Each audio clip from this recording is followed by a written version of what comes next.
Hello guys, good morning.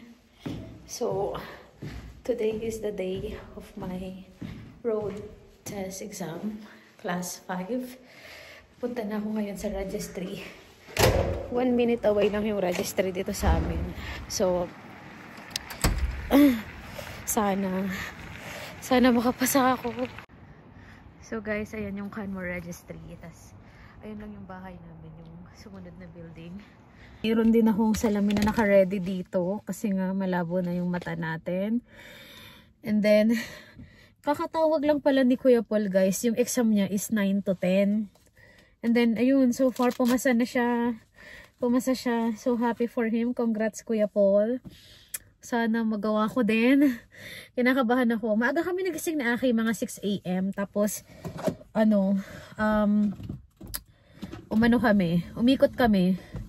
umikot kami sa Canmore, sa highway. So, tinesting namin, tinignan namin kung may mga, obstruction ba sa daan, ganyan. So, pinuntahan namin kanina, medyo mga mga 1 oras. Umikot kami sa downtown, sa highway, tapos sa grotto.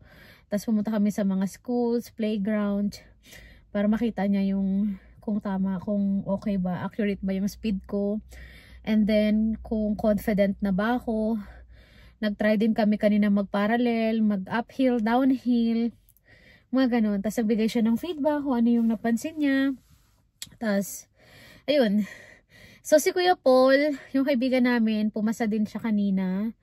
And then, minor lang naman yung mga nakita sa kanya sa road test niya. Yung about sa pag-signal ng parking. Andito na siya. Guys, dumating na siya. So, chinek niya lang yung signal ng sasakyan. Tas yung horn. Tas sabi niya, babalikan niya daw ako. Pumasok lang siya sa registry. Kinakabahan ako. Oh my God. Relax, relax. Inhale, exhale. Irene, kaya mo yan. Okay guys, see you later. Oh guys. I have good news. Tapos na yung exam namin. Almost 45 minutes kasi parang late na kaming nag-start dahil nga mahinanda akong mga questions sa kanya na nahirapan din si aking sagutin dahil hindi niya na-encountered. So, nahirapan kaming magtanong. So, sabi niya, i-ready yung mga questions. So, yung mga questions ko sa kanya parang 5, kaya medyo umalis kami ng late. Pero bago kasi magsimula, yung instructor or yung examiner magtatanong kung may mga tanong ka. So madami akong tanong sa kanya. Basta sabi niya, pass daw ako! Guys, first take ko ng Class 5 road test. Grabe. Sulit yung pagpapractice ko, yung puyat ko na dapat itutulog ko na sana pag out ko sa Teams ng 12. Hanggang 2 kasi ako natutulog everyday. Tapos papasok ako ng 3 o'clock sa save on. Parang, ko yun. Binrake ko yung cycle na yun kasi, ang tawag dito, kailangan kong mag-practice. Tapos kailangan kong magsikap na mag-practice kasi si Aki, din siya 9 to 9 yung pasok niya. So, hindi ko rin siya maaasahan ng todo. Makakapag-practice lang kami ng kasama siya is yung parang off lang namin, which is Monday lang talaga kasi may pasok pa siya ng Sunday. Off ako ng Sunday. May isang sumama sa akin, nakasama ko sa Tim Hortons na nakapasa siya noong October. Nagpaikot ako sa kanya, tas sinabi naman niya kung ano yung mga rules, ano yung mga na-encountered niya na wag kong gawin ko yung mga positive, tas yung mga negative feedback na binigay sa kanya, na nagpa-failed sa kanya, which is hindi ko gagawin. So, tinandaan ko rin lahat yun, aside sa mga tinuro ni Aki. Pagdating sa speeding talaga at saka sa mga parking, yan, si Aki ang nag-focus sa akin. Tapos yung kasama namin sa work, inikot niya ako kung saan siya dinala ng instructor sa downtown, sa highway, ganyan, ano yung mga do's and don'ts. So, ayun, so ang maa-advise ko lang, practice makes perfect. Hindi talaga pwedeng chill ka lang na hindi porket marunong ka na mag-drive kasi you're going to adapt what's the rules here in Canada. Even though matagal ka nang nagda-drive sa Pilipinas, or sa ibang bansa, matagal ka nang may hawak ng lisensya, iba pa rin talaga yung aalamin mo kung ano yung rules nila dito, saan ka dadalhin, ano yung mga kailangan mong iwasan, ano yung mga good practices na kailangan mong dalhin, kasi may iba na para sa'yo, ito yung rules na nakagisnan mo, pero sa Canada, iba. So, buti na lang, dito rin ako natuto sa Canada. This is my first driving experience here, kasi I never tried to drive in Oman or in the Philippines. Wala naman kami kasi talagang sasakyan sa Pilipinas. Sa Oman naman, we used to have with Aki, pero he's my driver that time. So, sobrang higpit din kasi talaga doon. Here, kailangan kasing kumayod ka mag-isa kasi lahat ng galaw mo dito, yun, mas mabilis ang takbo ng buhay mo kapag marunong ka talagang mag-drive. So, bakit ko pinush na mag-driving test na agad-agad?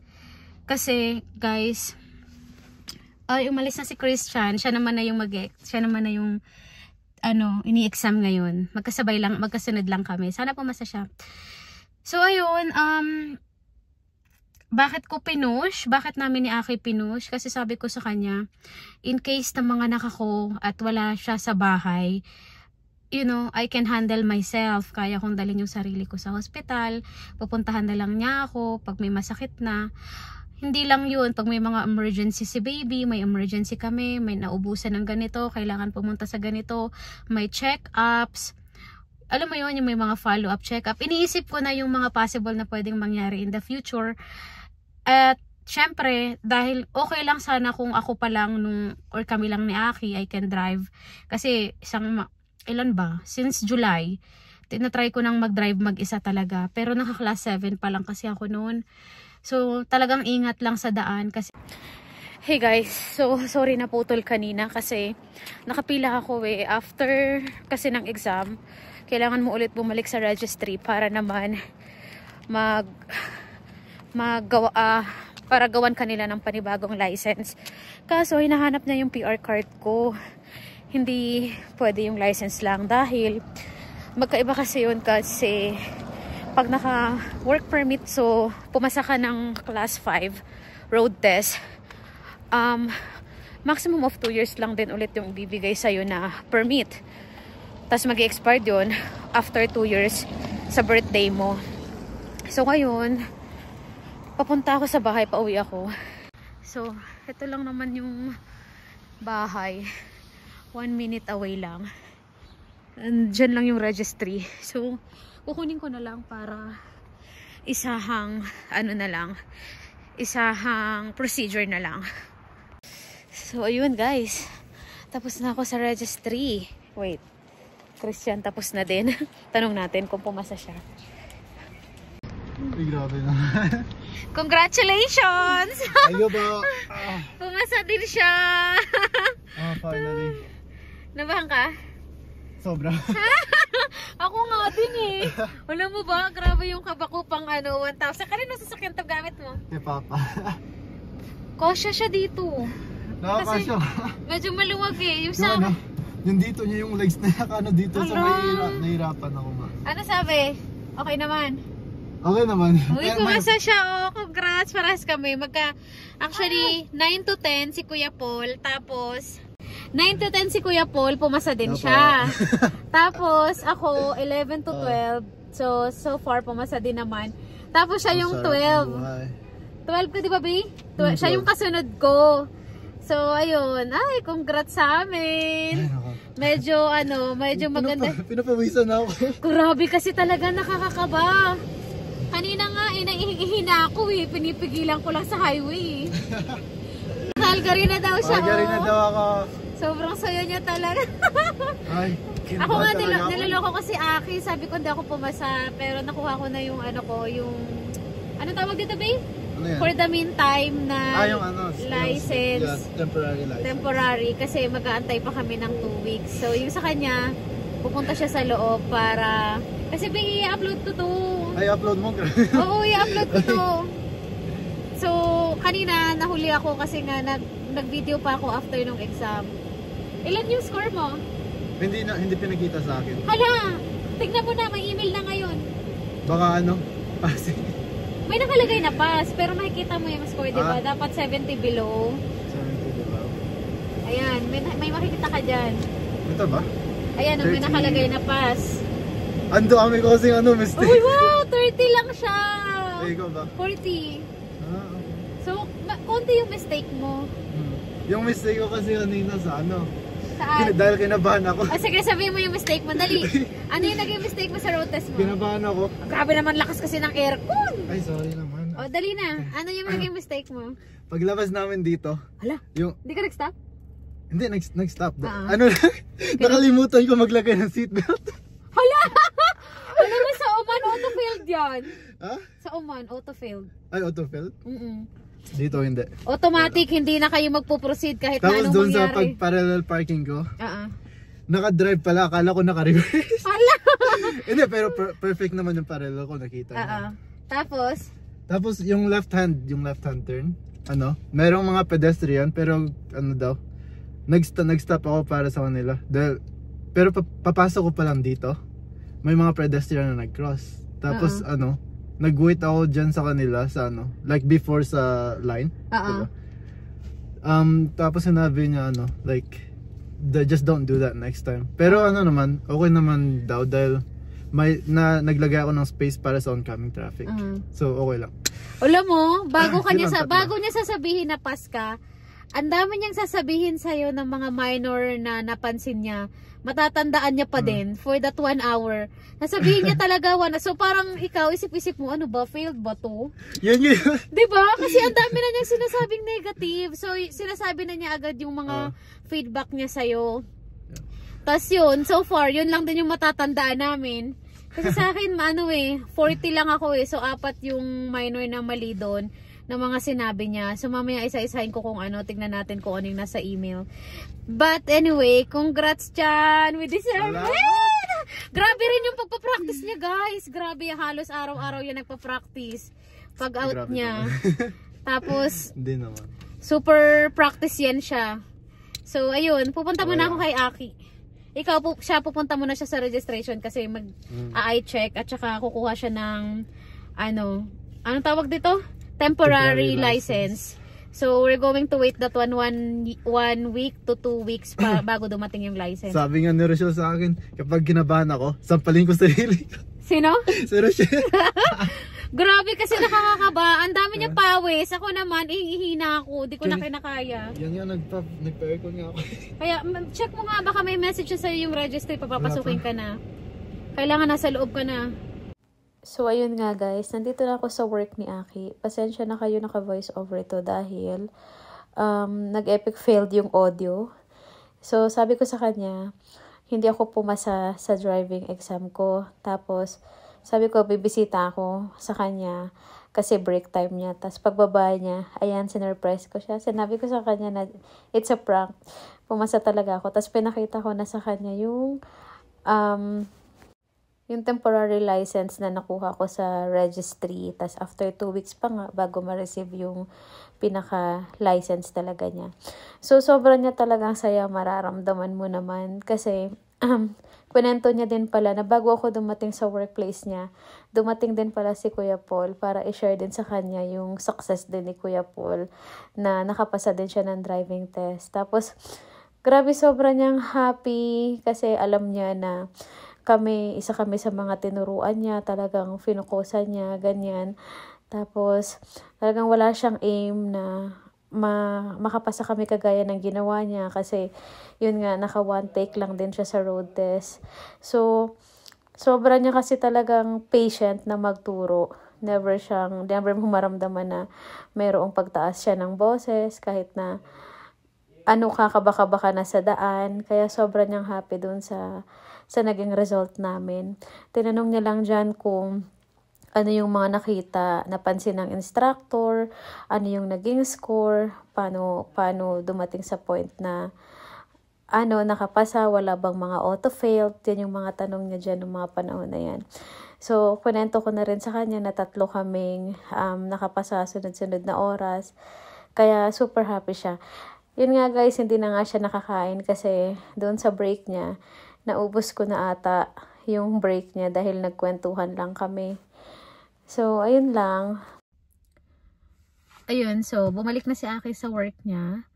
And naputol yung usapan natin kanina kung ano yung ma-advise namin doon sa mga taong gustong mag-take ng road test, especially here in Alberta. Kasi I don't know about other provinces kung ano yung policies nila. So yung sa akin, on my experience, ano talaga, kailangan mong magsipag na mag-practice, umikot ng umikot kung saan talaga yung madalas dinadala ng instructor or examiner yung mga examine niya. And then you need to familiarize. Ako kasi familiarize ko talaga yung speed. Nakafocus ako kanina sa speed. Yun, kapag nasa downtown ka, kailangan 30 lang. Kapag malapit ka sa playground, malapit ka sa school, kailangan be minded ka talaga na you're always stick in the speed of 30. Tas kapag nasa highway ka, kailangan sasabihin naman niya talagang focus. So wag mataranta kasi syempre marami na yun mabilisan na yung ano nun. So ako guys, personally, wala naman talaga akong experience sa pagdadrive. Dito lang din sa Canada. Pinagdasal ko lang din talaga na sana makuha ko siya ng one take kasi 208 kasi ang magpabook ng road test. Tas kasama na yung tax, so mga nasa 215. So ayaw naman nating magsayang ng kaka-retake kung ang nagiging problema is yung syempre negligence mo bilang isang driver na dapat na-address mo yun bago yung exam.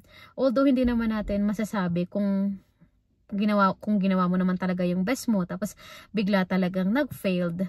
Alam mo yun, yung mga ganong bagay. So, kailangan talaga do your best shot doon sa exam.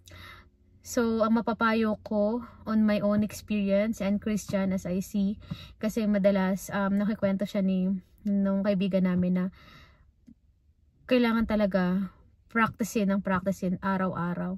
So, naglaan ako ng 30 minutes every day. And then, nung malapit na yung exam ko, nag-adjust na ako. So, hindi na ako natutulog pag pumapasok sa second job ko bago ako pumasok. So talagang antok-antok ka, feeling tired, pero sabi ko nga okay lang. So pag nag-out ako sa first job ko ng morning, diretso ako sa downtown ng mga 30 minutes, tapos 30 minutes ako sa highway.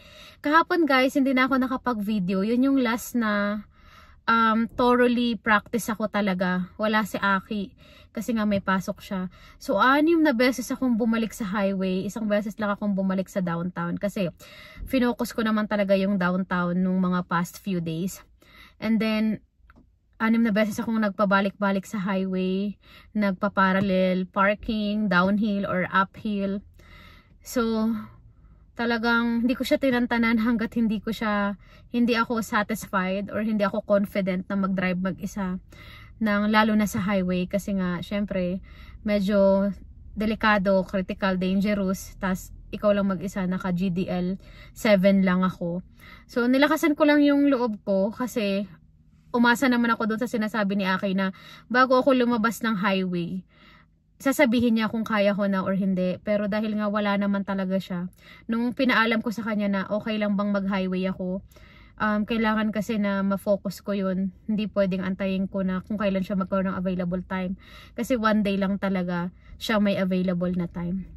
So, pinaubaya ko lang lahat kay God. Sabi ko, ikaw nang bahala kung pumasa ako ngayon or kung mag-retake ako, kung may possible pa ba na pwede pang mag-retake. Kasi medyo malaki na yung tiyan ko. So, ayun. So far, pumasa naman sa awa ng Diyos. Salamat at natapos na din tong, alam mo yun, malalim na pag-iisip ko ng mga ilang weeks na. Paano ba yung naging proseso ng exam ko? As I mentioned earlier, dumating ako sa registry ng 30 minutes before yung road test exam ko. So magre-registered ka doon. Lalagay mo yung name mo, tapos ano yung sadya mo dun sa registry.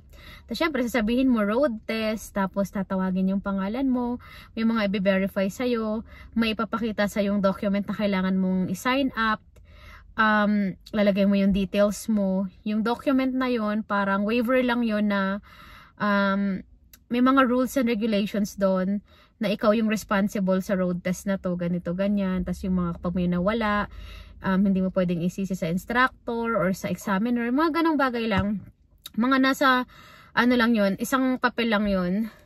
Tapos, so, maglalagay ka lang ng initial mo pag naintindihan mo naman lahat ng procedure na nakalagay sa papel. And then, manghihingi siya ng sign or signatory mo. Tapos, yun na. Tatanong niya sa'yo, dala mo ba yung driver's license mo na hindi expired dapat, tapos insurance ng car na hindi rin expired, at saka syempre yung registration. So yung tatlo lang na yun ang kailangan nila para matuloy yung road test mo. So syempre pag may isa doon na wala, it's your obligation and responsibility na ma-cancel yung road test mo, pero ikaw ulit yung magbubook ng panibagong exam sa'yo, or hindi na nila yung responsibility kasi nga negligence mo na yun. So far okay naman. Tapos tatanungin niya kung ano yung sasakyan na dala mo, tapos doon ka na mag-aantay sa loob ng sasakyan. Pupunta doon yung instructor, sasabihin na siya yung instructor mo or siya yung examiner mo. Tapos tatanong, ganyan, kamusta? After nun, sasabihin niya sa'yo na you start the car. Tapos isi-check niya ngayon yung signal. So kailangan mong mag-signal ng right, kung working ba yung mga signal lights mo. Signal left, tapos horn. Kailangan mo ding mag-horn. Tapos pupunta siya sa likod, titignan niya ulit yung light nung sasakyan. So sisignal ka ulit ng right or left. So ganun yung ginawa sa akin. Tapos pumasok siya sa loob. Si instructor naman ngayon or si examiner naman ngayon ang magte-check ng mga papers ko aside doon sa registry agent. So chinek niya license mo, patingin, chinek niya yung license number, pangalan, tama ba yung details ng license ko versus doon sa details na final ko noong nag-file ako ng road test sa online. So check niya lahat 'yon. Tapos, ito-check niya yung registration, chinek niya din yung insurance. So, everything is good. Binalik niya sa akin yung lisensya ko. Tapos, binalik niya rin sa akin yung registration tsaka yung insurance. And then, after nun, sumakay na siya sa loob, nag-seatbelt na siya. Mag-i-explain siya ngayon na ikaw yung responsible sa paghawak ng manubela, ganito, ganyan. Pagdating sa daan, ikaw din yung responsible nun. Kapag hindi ako nagsalita, magbibigay ako yung magiging GPS mo. Pag hindi ako nagsalita, ibig sabihin you need to go straight. Pero pag may nakita ka na critical yung sign na hindi ka talaga pwedeng pumasok doon, may karapatan kang mag-decide kung pupunta ka sa kaliwa or pupunta ka sa kanan. Ganun lang naman yung mga in-explain niya kanina. Tapos nagtanong siya, may mga tanong ka ba aside dun sa mga in-explain ko? Kasi ang haba na nung in-explain niya, guys. Mga nasa 11:15 na yon, dapat 11 nakaalis na kami kasi nga 45 minutes yung driving test sa daan or sa road. Tapos nagtanong ako kasi naglista kami ni Aki ng mga pwedeng itanong sa kanya na hindi nga kayang sagutin ni Aki. So una, tinanong ko sa kanya, kailan pwedeng mag-stop na kunyari hindi ako pumasa ngayon pero hoping ako na makakapasa ako today. Sabi kong ganun sa kanya. Paano kapag may mga obstacles or mga hindi inaasahang bagay na magpapa-failed sa akin at kailangan ko talagang mag-rebook? Pwede pa ba akong mag-exam kahit magsa 7 months na yung tiyan ko or umabot na ng 8 months, ganyan. So sabi naman niya, there is no restrictions on that. Basta daw kaya mo pang mag-drive, pwede ka pa din daw mag-exam, you can still book. Tapos, okay, sige, sabi ko, okay, it's cleared. Tapos, tinanong ko sa kanya yung about sa mga construction, about sa speed, pag walang nakalagay na speed limit kung mayroong construction site, anong susundin mo, magta-30 ka pa din ba talaga as a mandatory ng speed limit kapag may mga construction site kahit walang nakalagay na speed limit, or ifa-follow mo kung ano yung pinaka-speed talaga na ginagamit doon sa road na yon. So tinanong niya sa akin kung walang sign, you need to follow what's the original speed that you can use from that area. So it's cleared. Sabi ko sa kanya yung mga yung mga lights, kapag nasa intersection ako, nasa traffic light, tas nag-go, tapos sakto go din yung mga tatawid. So kasi sa Canada guys, hindi siya kagaya sa Middle East na kapag may pedestrian lane, kung sila yung priority, sila lang talaga muna, then you need to wait for your turn. Dito kasi hindi, pwedeng magsabay na mag-go sila, tas go ka din, pero they are the priority pa din. Kailangan mo silang tapusin na makatawid, kahit na mag-red lights na ulit at nandun ka pa din sa posisyon mo, or sa area kung nasan ka, dun ka lang, aantayin mo talaga na mag-clear yung road na wala na talagang tumatawid. So tinanong ko din yun sa kanya, paano kapag nasa gitna na ako, tapos nag-cause ako ng traffic kasi inantay ko na matapos silang tumawid. Sinasagot naman niya. So sabi niya na, you don't want to hit them, so you need to wait for them. Ganyan-ganyan siya. People or the other cars daw, maiintindihan yun kasi nga, alam nila na ang rules ay rules. Na kailangan talaga pedestrian muna. So, yun yung mga tanong ko kanina. Madami akong tinanong sa kanya, mga nasa 5 yun. Di ko lang matandaan yung iba. Tapos, yun, yung sa highway naman, yung pag merge, tinanong ko din yun sa kanya. Sabi ko, paano kapag nag-merge ako sa highway, pero hindi nag-giveaway sa akin yung mga galing sa mismong highway, tas papasok ako ng merging, papunta sa pinaka-highway. Hindi sila nag-giveaway. Anong magiging, nun, mababiolate ba ako nun? Or mag-auto-failed ba yun? Kasi hindi na ako umaabot ng 110. Kasi 110 ang speed, diba? Kapag pumasok ka sa merging, kailangan ma-hit mo na yung 110. Sabayan mo na yung speed nila. Sabi niya, hindi. You need to wait for them kung ayaw kang pagbigyan. Tapos sabi ko, paano kapag nasa highway na ako, tapos ang speed limit doon is 110 ang maximum. Tapos yung sinusundan kong car, ay nasa 80 lang or nasa 90 lang, napaka-chill lang. So, manunote ba ako nun? Ma-auto-failed mo ba ako nun? Sabi kong ganun sa kanya. Paano kung hindi ko kayang lumipat ng ibang lane para para lang maiwasan siya? Basta sabi niya, pag alam mong hindi safe na lumipat ka sa ibang lane, kailangan antayin mo talaga. Antayin mo na lang siya. Sabi ko kahit naka 80 lang ako, hindi ako naka 110. Sabi niya, ganun talaga kasi hindi naman safe yung other lane. So yun yung mga tanong ko. Tapos ayun, gumora na kami. Tapos, so nag-start kami sa registry. Tapos pumunta kami sa downtown. Tapos after ng downtown, parang umano kami.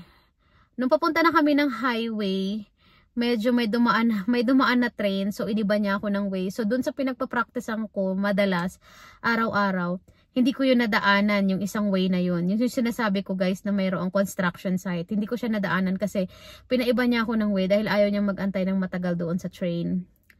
So ayun, so far naging okay naman. Tapos pumunta na kami ng highway. Hindi nga kami nakapag-grotto kasi nga kinulang na ata kami sa time. So alam naman niya kung kailan niya ikakat. Tapos pagdating sa highway, parang may inikutan ulit kami. Pumasok ulit kami ng Canmore. Tapos runabout. Tapos after nung exit ng runabout, pinag-uphill with curve niya ako doon. Nagparallel pala kami sa downtown. So, ayun, uphill with curve. Tapos, ayun na, tapos sabi niya, bumalik na tayo sa registry. After 45 minutes yun, guys. And then, in-explain niya kung ano yung mga naging violations or minor lang naman ng mga violations. Tapos, syempre, dahil sinasabi niya yung mga minor mistakes mo, akala mo, hindi ka napapasa. So, tinanong ko siya, did I commit any auto-failed? Yung mga major talaga na mistakes na nagawa ko during the exam. So far sabi naman niya, no. So far so good, ganyan-ganyan. There are some minors na kailangan mong i-check. Yung mga distancing daw ng sasakyan. Sabi niya, distancing kapag galing ako sa stop sign, tapos may mga right of way yung ibang mga sasakyan talaga na hindi ako yung priority, kailangan talaga antayin ko siyang mag-clear bago ako pumasok. So minor lang naman yung sinabi niya sa akin kasi wala pa naman kami sa highway noon. So less 10 lang yun. Basta overall ang points ko ay nasa 40 out of 75. Sabi niya, pag more than 75 na daw yung score mo ng mistake, ibig sabihin failed yon. Pero pag 75 below, so ibig sabihin pass ka. So, pag may auto-failed, automatic, wala na yun. Failed na talaga. Pero itutuloy pa rin. Hindi kagaya dito sa Middle East na automatic pag wala ka ng seatbelt, hindi ka na talaga itutuloy na mag-exam. So, dito naman hindi. Kahit na makita niya right away na mayroon ka ng auto-failed from the moment na mag-exam pa lang kayo, nakita niya na may auto-failed ka na, itutuloy pa rin niya hanggang sa matapos niya yung 1-hour exam or 45 minutes na exam. Hanggang sa makarating kayo ulit sa registry. Para naman may experience ka. Alam mo kung saan kanya dinala. Para kapag susunod na nag-practice ka, alam mo na yung gagawin mo. So, ayun lang. Good luck sa mga mag-exam. Yun lang yung maipapayo namin. Maipapayo ko. Focus. And then, nakakakaba talaga kapag nandyan siya. Lalo na kung tayong mga nag-uumpisa pa lang na mag-drive dito sa Canada, walang experience sa Pilipinas or sa ibang bansa. Sobrang nakakakaba talaga. And then, yun, stay focused and then, lagi ka lang talagang titingin sa road, yung mga signage, dapat familiar ka din. Yung pag-shoulder check, very important. And then, yung mga, lalo na yung signal sign, importante yun. Pero, syempre, yung instructor, iba-iba naman. Pero yun yung finufokusan nila. So, yung mga pedestrian, very important din yun. Kailangan maramdaman niya na aware ka talaga doon sa mga tao na tumatawid at hindi ka aggressive. Alam mo yun? So, yun yung mapapayo ko. Speed. Talagang more on focus ka sa speed. Kung 30 lang, pag nasa playground ka, kailangan below 30 lang. Pag nasa school zone ka, below 30 ka lang. Huwag ka talaga magmamadali or kasi maiintindihan naman niya. May tanong pa pala ako sa kanya. Sabi ko, paano kapag sinunod ko yung speed?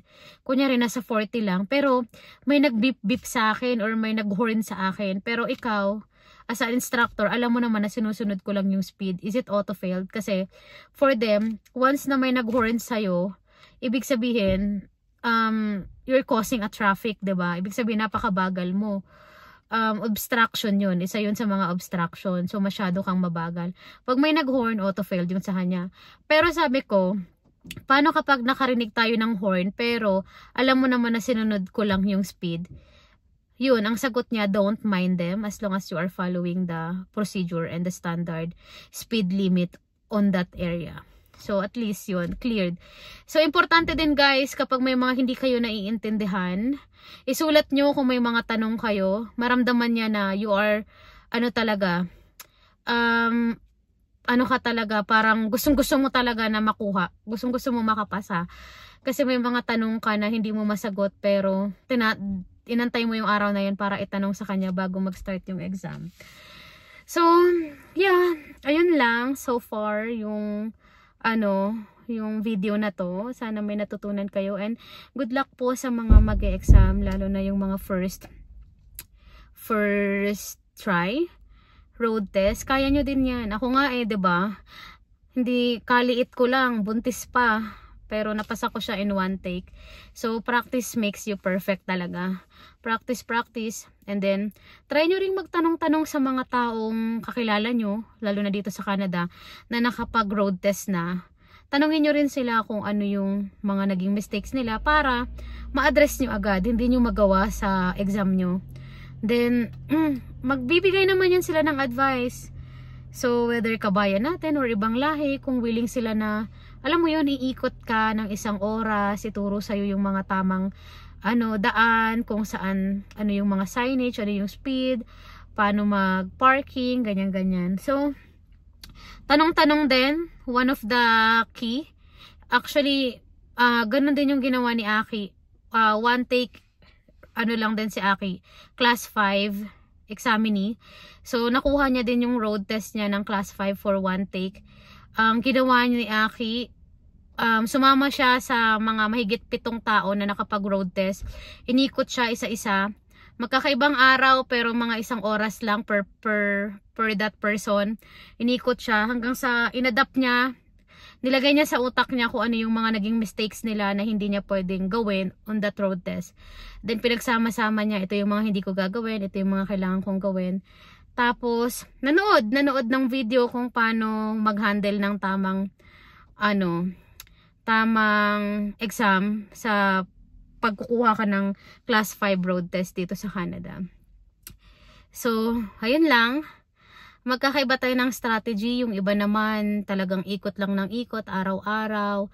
Kahit isang tao lang yung pinagtanungan. Basta ma-familiarize. Kasi ako kanina parang feeling ko ang confident ko sa downtown. Kasi nga, inaraw-araw ko talaga siya. Na bago ako pumasok sa second job, after kong mag-out sa first job, talagang umiikot ako. So, sabi ko nga, yung 1 month na gas namin na naka-budget for entire 1 month, hindi yun nasunod eh. Kasi nakakapagpagas ulit ako nung nakaraang araw bago yung exam ko. Nagpa-full tank ako. Dahil nga naubos ka na yung gas namin nung wala pang isang buwan. Dahil araw-araw talaga akong nag-highway or nagda-downtown. So yun lang yung ma-advise namin. Tas good luck guys. Sabayan nyo ng prayer. And makukuha nyo rin yan. Diba? So best of luck to all na gustong mag-take ng Class 5 road test.